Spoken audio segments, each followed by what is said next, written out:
Dear students, and welcome you all to the online class of Shri Ram Public School. And once again, we are back with the topic of our macroeconomics last unit, which is foreign exchange rate, foreign exchange and balance of payment. तो foreign exchange क्या होता है, ये सब चीज़ें हम पहले पढ़ चुके हैं. आज के लेक्चर में हम डिस्कस करेंगे about the balance of payment. ठीक. So from today we are going to start this topic only, balance of payment. तो first of all we will learn about the meaning of balance of payment. क्या होता है ये balance of payment. तो अगर आप कोई भी इंटरनेशनल ट्रेड किन्हीं भी दो देशों के बीच में जो इंटरनेशनल ट्रेड होता है, जिसको आप एक्सपोर्ट और इम्पोर्ट के हिसाब से आसानी से समझ सकते हो, उसको ध्यान से देखिए तो क्या होता है, उन इम्पोर्ट और एक्सपोर्ट एक्टिविटीज़ में मॉनेटरी ट्रांजैक्शंस होती हैं दो देशों के बीच में, है ना भाई. आप कहीं से सामान खरीद रहे हो तो भी आप क्या कर रहे हो, पैसा अपने देश से उस देश में दूसरे देश में दे रहे हो. और अगर दूसरे देश के लोग आपसे सामान खरीद रहे हैं तो भी वो आपसे पैसा, मतलब आपको पैसा यानी आपकी कंट्री में पैसा दे रहे हैं. ठीक है. The record of such transaction is made in the balance of payment account. और इस तरह का ये जो एक्सपोर्ट और इम्पोर्ट एक्टिविटीज़ के लिए जो भी ट्रांजैक्शंस होती हैं, पैसे का लेन देन, वो हमेशा बैलेंस ऑफ पेमेंट अकाउंट्स में किया जाता है. तो इस हिसाब से हम कह सकते हैं कि बैलेंस ऑफ पेमेंट जो है वो एक इम्पॉर्टेंट कॉन्सेप्ट है जब भी हम दो देशों के बीच का व्यापार या whenever we are going to study about the trade between two countries, it is very important to understand the balance of payment. It is a systematic record of monetary payments of a country. Okay, in short you can say it is a systematic record of monetary payments of a country and the rest of the world. एक देश दूसरे पूरे, मतलब एक देश पूरे जितने भी जो दूसरे देश हैं उनसे, उनके बीच में क्या लेन देन करता है, पैसे का आना और पैसे का जाना, इन सब का एक सिस्टमैटिक रिकॉर्ड जो है वो हमारा बैलेंस ऑफ पेमेंट्स कहलाता है. यहाँ पर देखिए मीनिंग दिया हुआ है आपको नीचे, बहुत ही सही.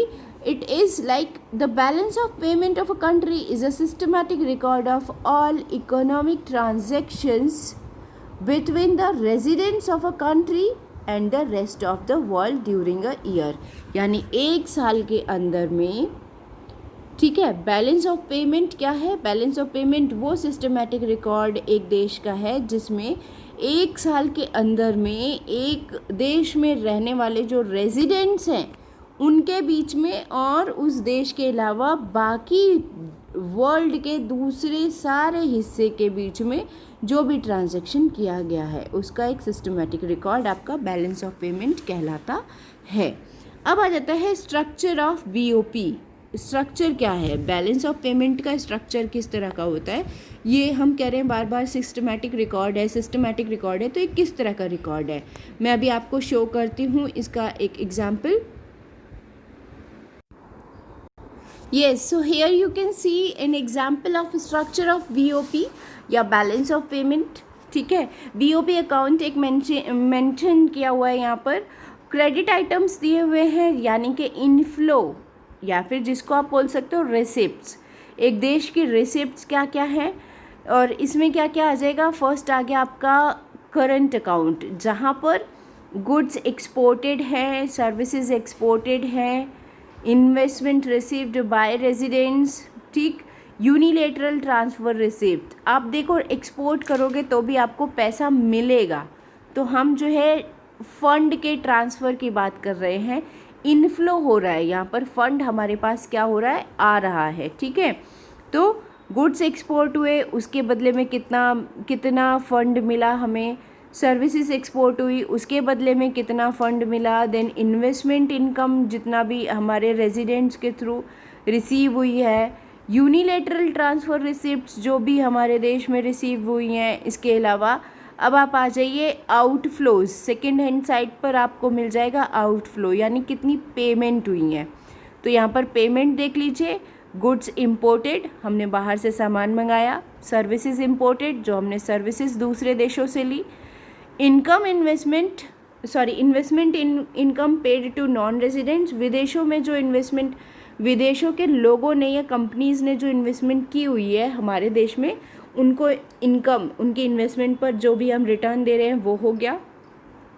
यूनिलेटरल ट्रांसफ़र पेमेंट यानी किस तरह से यूनिलेटरल ट्रांसफ़र जो अदर इंडिविजुअल्स के थ्रू हमें बाहर से हम जो है पैसा दे रहे हैं।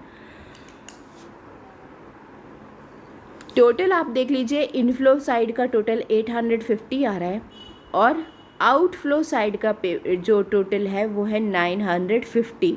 ये बीओपी अकाउंट यहाँ कंप्लीट नहीं हो रहा है, इसके आगे भी है, मैं आपको इसका सेकेंड पार्ट दिखाती हूँ, ठीक है। Yes, here you have been given the second part, capital account. इसके पहले आपने जो देखा करंट अकाउंट था जो कि नॉर्मल ट्रांजैक्शंस थी।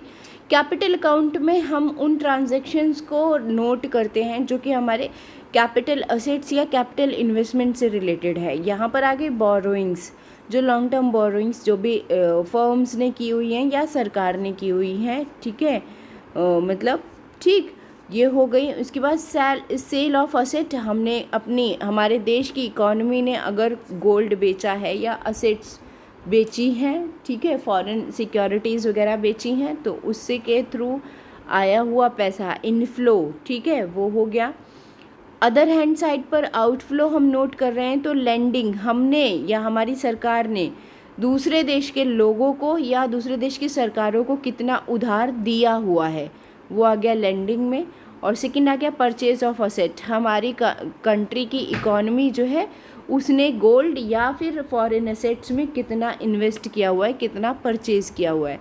दोनों को दोबारा से आप टोटल कर लीजिए। बी का टोटल आ गया आपका 600 और 500। अब आपको याद होगा, अभी जस्ट मैंने बताया था ए का टोटल 800 आ रहा था, 850 आ रहा था इनफ्लोज का टोटल, तो 850 प्लस 600 कितना आ गया, 1450। और इसी तरह से यहाँ पर बी पार्ट में जो आउटफ्लोज थे उसमें बी का टोटल आ रहा है 500, कैपिटल जो अकाउंट का टोटल है, और इसके पहले एक करंट अकाउंट का टोटल था 800, ठीक, सॉरी 950, तो 950 प्लस 500 इट विल बी 1450। यहाँ पर बैलेंस ऑफ पेमेंट है आपका, यहाँ पर क्या है, एकदम आपके जो कंट्री के सिचुएशन है बैलेंस है। आप यहाँ पर देख सकते हो, from the above BOP account following conclusion can be drawn, जो है हम ये कंक्लूजन निकाल सकते हैं, क्या क्या लिखा हुआ है, और इस चीज़ को हम आगे चैप्टर में डिटेल में डिस्कस भी करेंगे। पहला आ गया balance of trade, balance of trade 100 unfavourable है बैलेंस ऑफ ट्रेड, ठीक है। क्या होता है बैलेंस ऑफ ट्रेड वो मैं अभी आपको बताती हूँ, लेकिन ये अनफेवरेबल सिचुएशन में है, ठीक है। बैलेंस ऑफ इनविजिबल 50 फेवरेबल है। नेट इन्वेस्टमेंट इनकम -100 में है, ठीक है।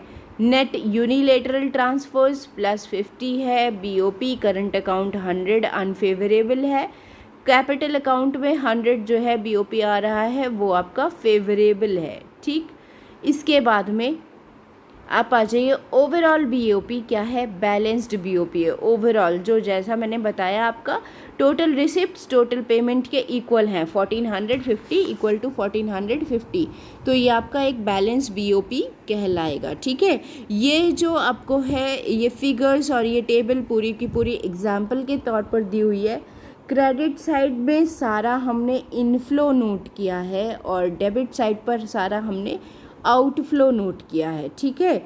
और अगर दोनों साइड का सम बराबर आता है तो हमेशा बीओपी आपका बैलेंस्ड है और इकोनॉमी जो है वो क्या हो जाएगा, इन इकोनॉमिक सेंस बीओपी में भी बैलेंस्ड बट बैलेंस्ड सरप्लस और डेफिसिट। इकोनॉमिक टर्म्स में जब हम बात करें तो बीओपी बैलेंस ऑफ पेमेंट जो है वो बैलेंस्ड भी हो सकता है जैसा अभी हमने देखा। इसके अलावा सरप्लस भी हो सकता है, जहाँ पर आपकी इनफ्लोज ज़्यादा हैं वो सिचुएशन आपकी सरप्लस में आएगी, और अगर आपकी डेफिसिट ज़्यादा है तो फिर वो क्या हो जाएगा, यानी कि जहाँ पर आपके आउटफ्लोज ज़्यादा है तो वो आपका डेफिसिट का सिचुएशन है, ठीक है। तो ये सारी चीज़ें हो गई और इस तरह से ये आपका बीओपी का मीनिंग आई होप कंप्लीट हो गया होगा, क्लियर हो गया होगा। अब बीओपी में क्या मेन टर्म्स हमने यहाँ पर पढ़ी वो ध्यान दे लीजिए। विजिबल आइटम पहला होता है वो फिज़िकल गुड्स या मर्चेंटाइज जो कि एक्सपोर्ट या इंपोर्ट की जा सकती है, जिसको देखा जा सकता है और जिसको छुआ जा सकता है, ये सारी चीज़ें आपकी विजिबल आइटम्स कहलाती हैं। इनविजिबल आइटम्स में सर्विसेज लेते हैं हम, जो कि आपकी सर्विसेज जिनको हम सिर्फ फील कर सकते हैं, ना टच कर सकते हैं और ना उसको देख सकते हैं। ठीक, इन्वेस्टमेंट इनकम या फिर कह लीजिए फैक्टर इनकम, जो कि आपकी क्या है, इंटरेस्ट, प्रॉफिट, डिविडेंड, रॉयल्टी, इन सब की फॉर्म में आपको मिलती है, which are received by residents या फिर नॉन रेजिडेंट्स को, जो कि पे की जा रही है। अब वो मिल रही है या पे हो रही है वो बात अलग है, लेकिन जो फैक्टर इनकम्स हैं आपकी, ठीक है, वो आपकी क्या कहलाएंगी, इन्वेस्टमेंट इनकम कहलाएंगी। यूनिलेटरल ट्रांसफ़र क्या है, यूनिलेटरल ट्रांसफ़र होते हैं वो ट्रांसफ़र्स जो कि आपको गिफ्ट, डोनेशन, रेमिटेंस, जिनके बदले में आपने कोई काम नहीं किया, कोई वर्क नहीं किया और आपको ये सारी चीज़ें मिल जा रही हैं, वो आपकी यूनिलेटरल ट्रांसफ़र्स हो गए। इसके अलावा कैपिटल ट्रांजैक्शंस में आपकी वो ट्रांजैक्शंस आती हैं जो कि असेट या लाइबिलिटी साइड को इफ़ेक्ट करें, या तो असेट्स को इंक्रीज़ कर रही हैं या लाइबिलिटी को इंक्रीज़ कर रही हैं या डिक्रीज़ कर रही हैं। तो इस तरह की ट्रांजैक्शंस आपकी क्या कहलाएंगी, कैपिटल ट्रांजैक्शंस कहलाएंगी। ये मेन टर्म्स हैं आपकी बैलेंस ऑफ पेमेंट की। ठीक, नेक्स्ट टॉपिक आपका आ रहा है बैलेंस ऑफ ट्रेड। तो बैलेंस ऑफ ट्रेड क्या होता है ये हम समझेंगे हमारे अगले लेक्चर में। आज के लेक्चर को मैं यहीं कंक्लूड करती हूँ। टॉपिक हमारा बैलेंस ऑफ पेमेंट आज की लाइव क्लास में शुरू होना था, but due to some network issues, technical error आ गया था ऐप में और उसकी वजह से कोई लाइव क्लास आज कंडक्ट नहीं हो पाई। But anyhow we will meet further through live class medium. और तब तक के लिए मैंने आपको आज के टॉपिक्स, जो आज के शेड्यूल्ड टॉपिक थे, उसका एक इंट्रो, उसका एक एक्सप्लेनेशन इस वीडियो के थ्रू दे दिया है। That's all from my side. Thank you and have a good day to you all.